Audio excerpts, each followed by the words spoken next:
Yan, Frenny. No, sa mga bibisita ng cherry blossom season, ayan. Dito nyo makikita yan. Ganda ng line-up ng puno. Imagine that pag nag-bloom na yan.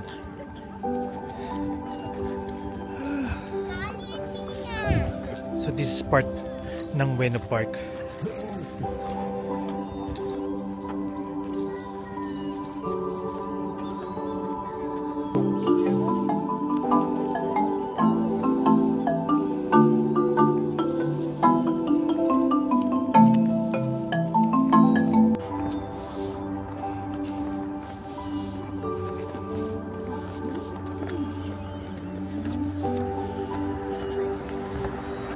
Isa sa mga highlight dito sa Ueno Park, itong pad na to.